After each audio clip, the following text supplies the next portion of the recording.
Hello, welcome to Your Urban Connection. I'm James Barfield, and this is a channel that is often imitated but never duplicated. And today I am pleased to have as my guest a local realtor, and her name is Rebecca Zinabu. And she is self-employed. Her real estate firm is called Reece Nichols, and you can find her and she will tell you where and a phone number after I introduce her and we get into the program. So listen, welcome to the program, Rebecca. Thank you. I really appreciate you coming and appreciate it. taking the time out. Yeah, thank you so much for having me. Okay, so give me a little bit of a background of my audience, a little bit of a background on who Rebecca is and how you got started. First, get the background, then tell us how you got started in the real estate business. Okay. Well, my name is Rebecca Zinabu. I am 24 years old. I'm originally from Kansas City, Missouri, but now living in West Wichita. Came here because of aviation. A lot of people came here for that reason. So my dad had a job here, and that's why we moved here. How I got into real estate is kind of funny, just because I've had a lot of different jobs already in the past. I actually went to nursing school, and I was a nurse for a little bit.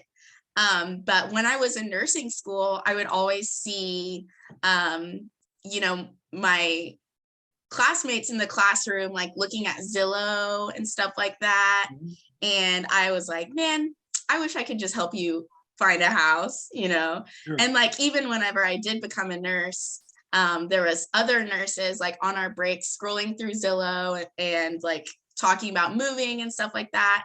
And I just knew that I wanted to go into real estate. And I was like, hold that thought, maybe I can be a realtor someday. Okay, so let me ask you, where did you go to school at here?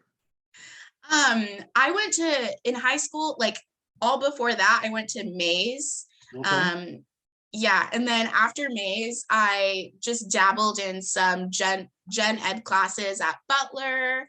I finally landed at WSU Tech, and that's where I went to nursing school. And I actually am also currently a student at WSU Tech again right now. Okay.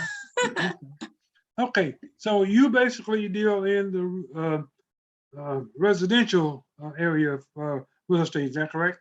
Yes, I do all residential. Okay. Now, from what I gather, you've been in this for not a real long period of time, but you've been very successful at it.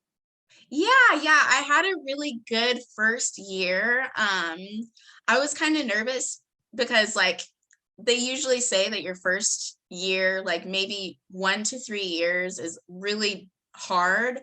And sometimes you don't make any sales or get any sales, but I had actually a really good first year.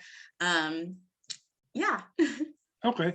Can you tell me approximately how much in dollars in terms of real estate that you sold in that first year?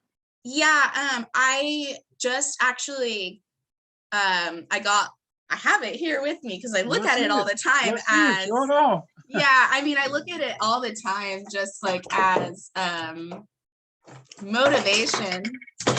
Sorry, it's kind of a mess in here, but yeah, I got this at the Reece Nichols Awards because I got a production of $1 million in my first year. So okay, excellent. Yeah. Excellent. Okay. And was that basically all on the west side of town? No, that's just from like all of my production in general. So I serve like all of Kansas, but everything's been in Wichita. And this also counts like business that you take out of state. Like I've been able to send business, out to Georgia, out to California, like people that I know that are buying real estate in other states. We can send off that business to other agents too. Okay, very good. Yeah. Well, listen, certainly $1 million in your first year is nothing to be sneezed at. I mean, Yeah. Okay, so what are your goals now for this year? I have a couple different goals, just like personally, but also for my real estate. I would like to double my production this year. But also I am a full-time student and I'm like trying to start up another another business on the side. Okay. So I kind of have a couple different goals. So hopefully I can achieve them all. Okay. Okay. So you want to be a multi-streamer, huh? Yeah, that's kind of the goal. I kind of have a lot of different interests. So I'm just kind of, you know, trying to do them all. Well, I think that's very smart thinking, and especially for someone your age, it's certainly something to look forward to. And I'm sure I don't have to tell you, you probably already know much more than I do, but the more streams you have, certainly the more successful you will be and you will become. Now, I want to ask you a question that I don't know if you've ever been asked, but this is something that's always been at the forefront of my mind in terms of talking to real estate people. In the Black community, we have many people that will gladly go out and spend 1,000, maybe even $1,500 for a rental apartment. Mm-hmm. And these people, for some reason or other, can't seem to grasp the fact that you could utilize that same amount of money and have your own property in which you would be building some equity, okay? And at the end of 15 years, and I say 15 because I'm not a fond supporter of the 30-year mortgage, but I'm more in favor of the 15-year mortgage. But either way, after the term is up, you would have a nice size equity built up. And basically, most people in America, that's where most of their net worth is in their home. Can you tell me what you might be doing or what you might have plans to do to inform and educate more of our, especially young Black people who are paying enormous rent to turn that money and channel it into ownership, home ownership? Yes. I think that probably the most important thing or the most important thing that I could do is just educate people. So giving education and showing them what's possible and what they can do, getting them, comfortable talking to you first, and then also sitting down and maybe talking to a lender and letting them show people what they can be doing with their money. And if they can't do it now, then what steps can we take to get them ready to get there? So that's all I can do. And also I try and like do a lot of like first time home buyer education. Because a lot of people don't even know where to start. And like, I remember actually a funny story that kind of goes with this is like, I remember being maybe 12 years old and driving around with my mom after church. And my mom has never owned her own home. And we're driving around and I saw a sign that said open house. And I was like, Mom, let's go check it out. You know what I mean? And she's like, okay, like, whatever, let's do it. We don't have anything else to do. And so we did. And it was just never even something that she really thought about. She was a single mom. She's a mom she was single at the time, of 4 kids, working really hard, and just didn't think that it was the time like that she could do it, like didn't even, but she worked hard, and we went and the realtor there told her, well, why don't you just see if you can get pre-approved? And my mom's like, didn't even consider it. She went to get pre-approved. She got pre-approved. And so after that day, we started looking for houses, and she bought her first house by herself. Like, and that was amazing. And she even tells me now, she's like, that was because of you. Like, just go check it out, go see, and if you can't do it, then find out how you can. I mean, if you need to fix your credit, let's talk about it, Sure. So So let me ask you this. When you talk about first time home buyers, do you have a specific price in mind for those buyers? it really just depends, like a price for like their purchase power, you mean? Well, I mean, are we going to look at a certain price range that we want to get these people qualified for? Yeah, well, you can almost be surprised. Like people can be very surprised to see what they can do. I mean, especially like when they go to the lender and figure out what their buying power is, sometimes they're surprised. They're like, I can buy a house worth that much. Yes. It can be surprising sometimes. You're already paying, and especially for the people that are renting right now, like you're already paying like this amount of money. It's like they'll give you a mortgage. They'll be more than happy to give you a mortgage, if you go apply for one. It's different for everyone, because everyone has different jobs, different credit, different situations. So, it's hard to say. Okay. Let me ask you this. What do you favor or what do you prefer, even for first time home buyers? 30-year mortgage or a 15-year?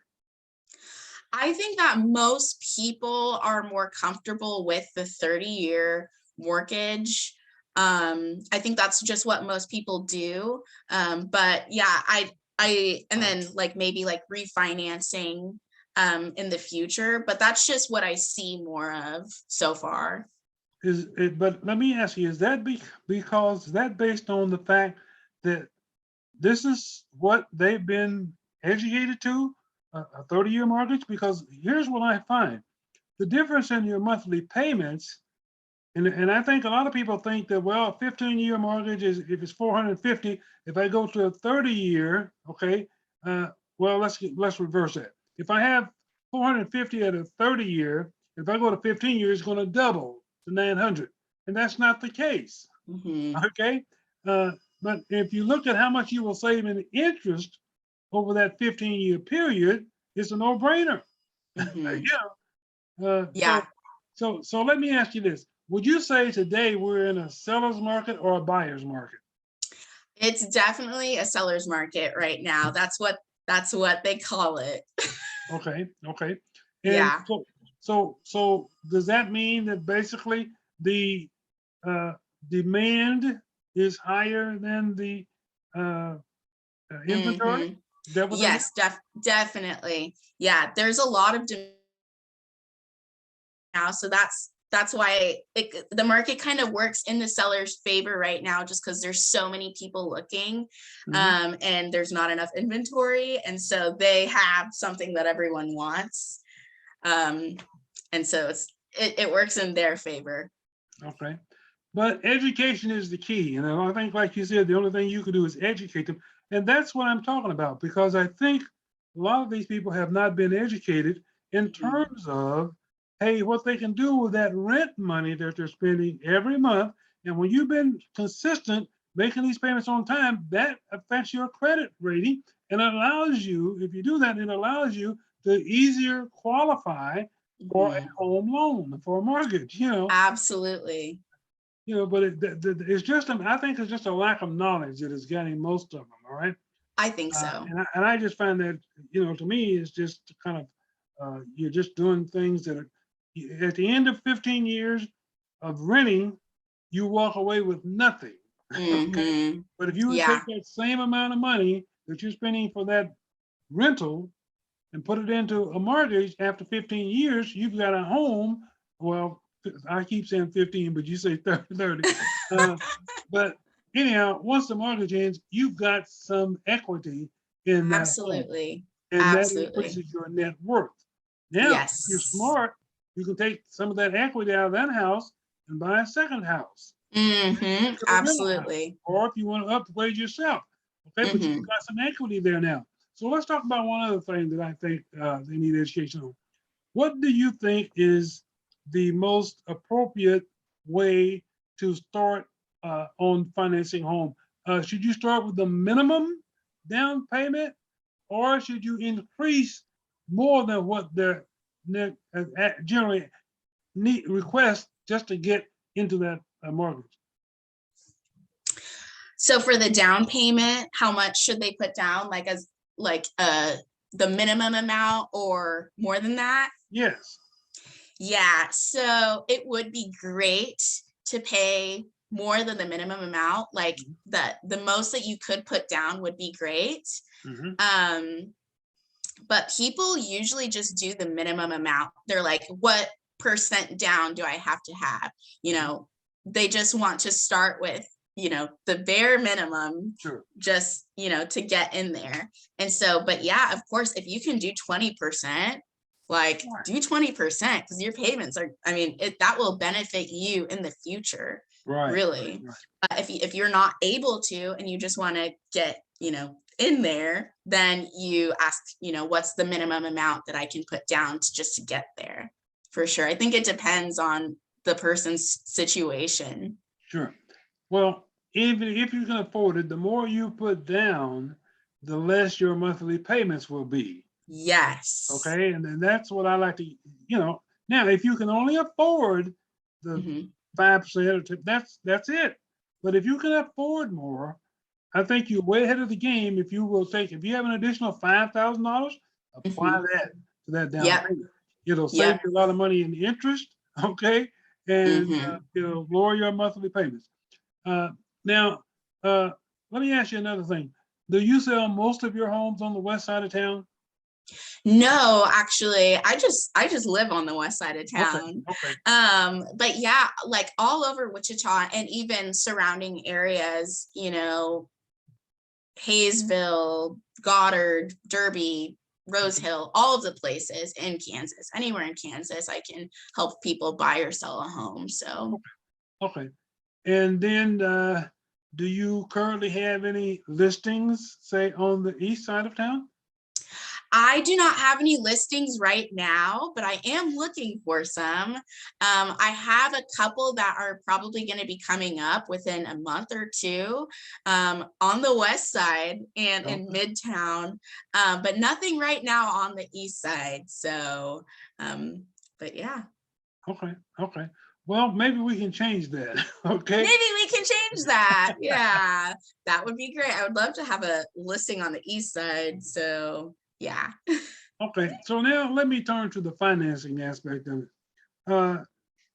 Do you have any lending offices that are willing to work with people who might be first-time home buyers and have limited access? You have those kind of lenders available?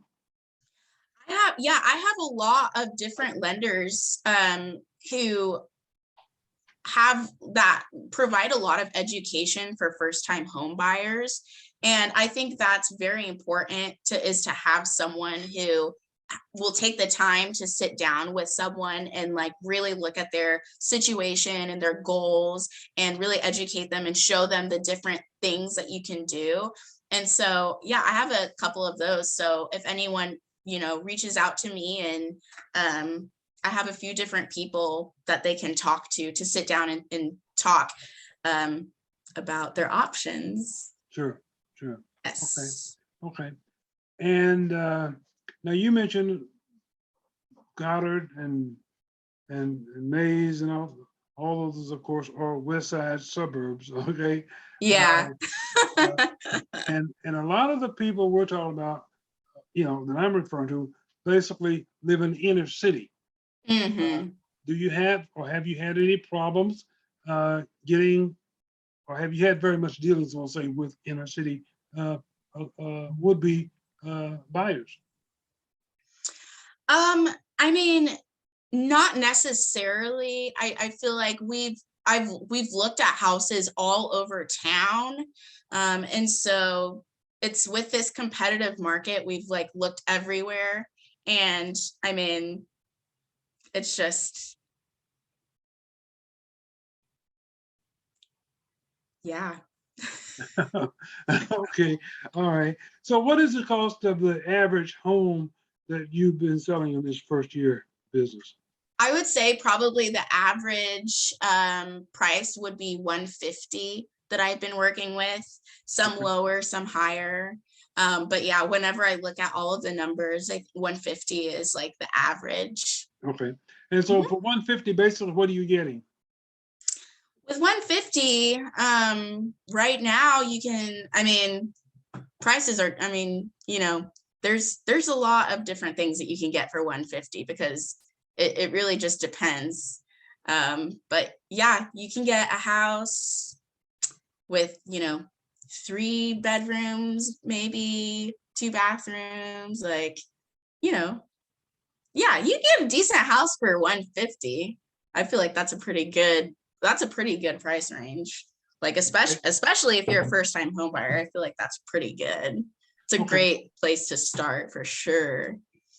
Okay, so let me ask you. So basically, we're talking about a house with 3 bedrooms, 2 baths, Hmm. a full basement. Is that Hmm. what you're including? Well, and it also, I feel like the main thing is it also depends on the location too.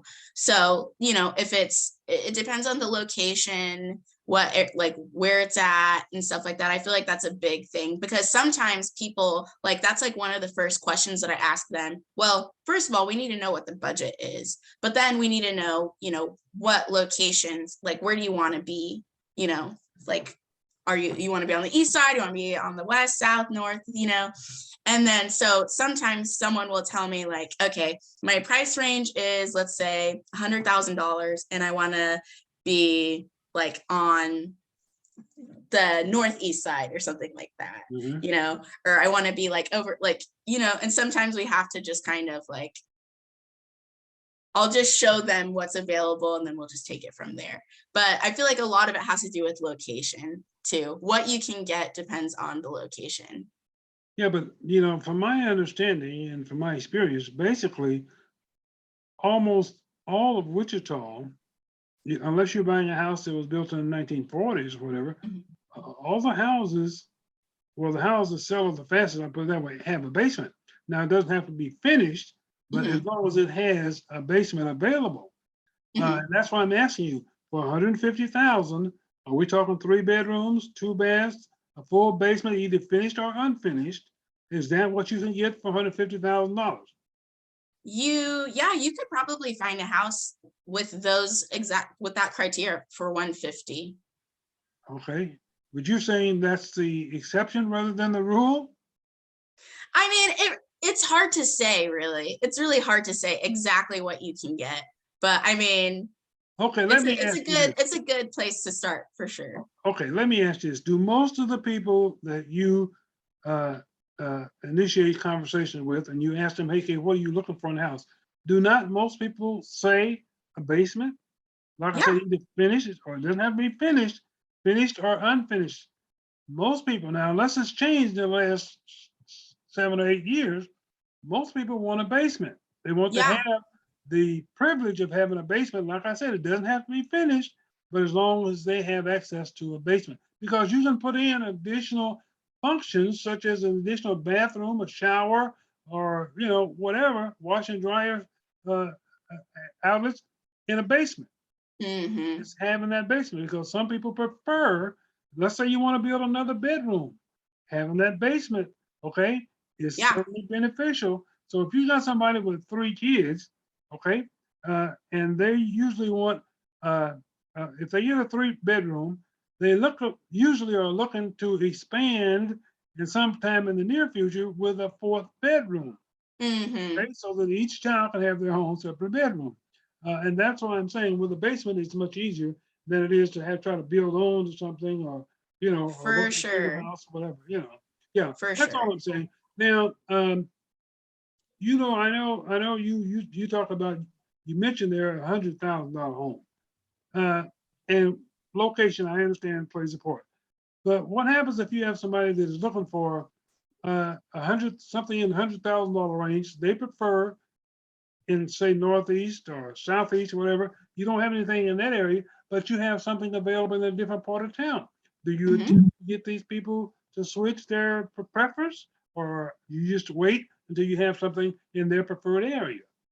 I show them what's available. I show them what they can get in their price range, what's currently on the market. And then I'll, encourage them if they want to go look at it. Let's go check it out and see, what these houses are that are on the market. I think that sometimes whenever I start looking with people, they have an idea of what they want, and then they also see what they can do. And sometimes your expectations and stuff like that kind of change, and you find things that you do want or that you don't want once you start looking. And so if you say, I want to do this, well, you're going to find out pretty quick that okay, well, this is what whatever the reality is at the time. So yeah, I'll tell them, let's just go check it out. Let's check out things that are in your price range. And if we'll keep looking, we'll keep seeing what pops up. And if anything pops up in the area that you want, we'll go look at that for sure. But yeah. Okay. Now I want to switch to another area, custom building. Can you custom build today in today's market a 3-bedroom, 2-bath, basement unfinished for 150,000? It's not likely. Okay, so what are we talking about if we want a custom build? Well, I don't know exactly how much a builder is going to charge you for that. You would have to speak with a builder and figure out how much they would charge you for that. But it's pretty expensive to build. So I don't think that you can build anything below. Personally, I don't think that you can build for under $200,000.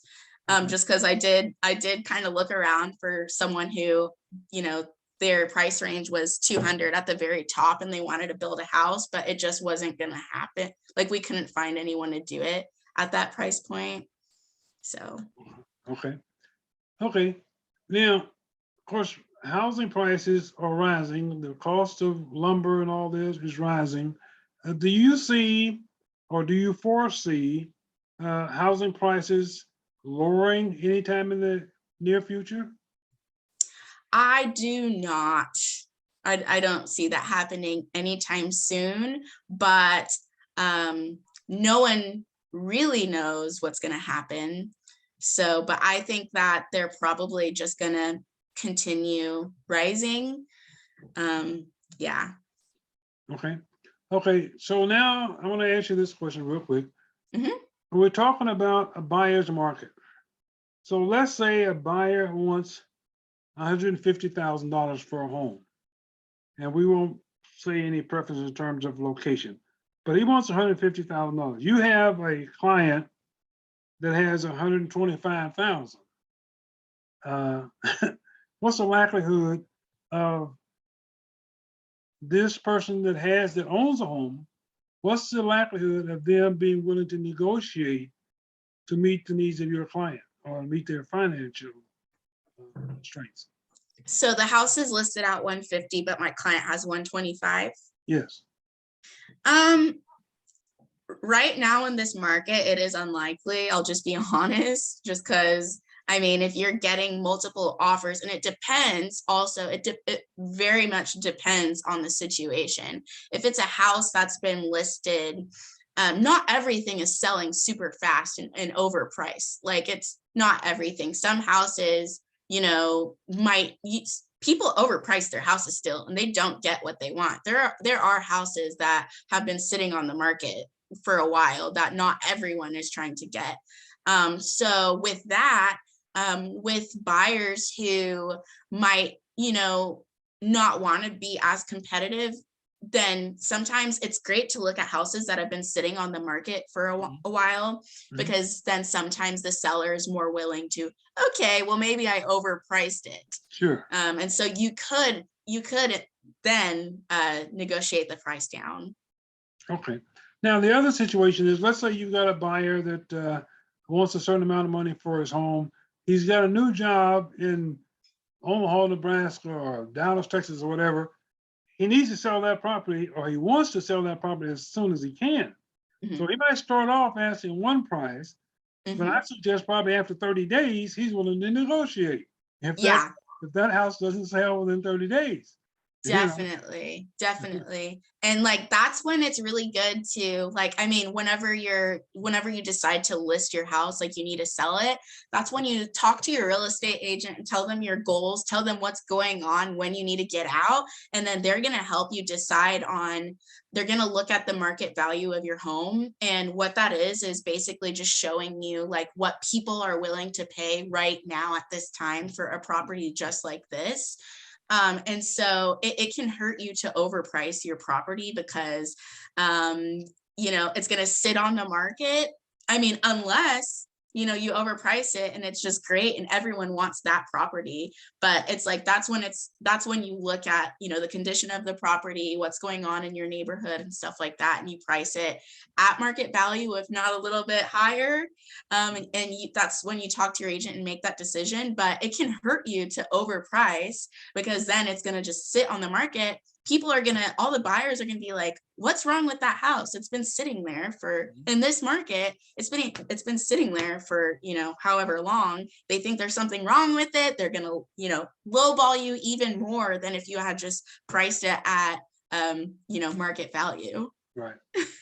So let me ask you this. Do you do anything with rentals?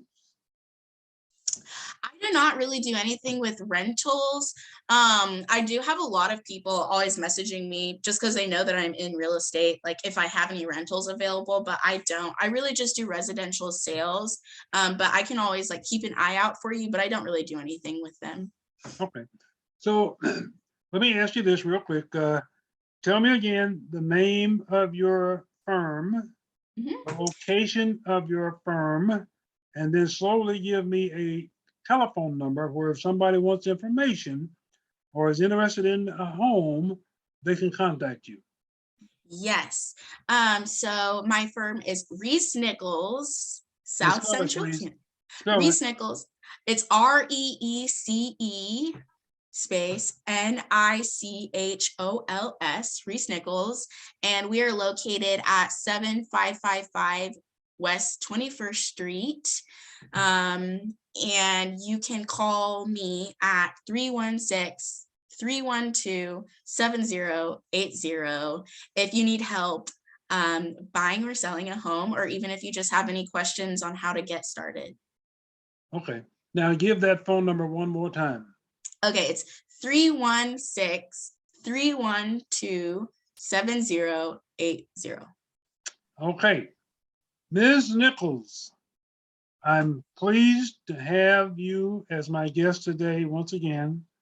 And listen, I hope that you will reach your goal that you have for this year.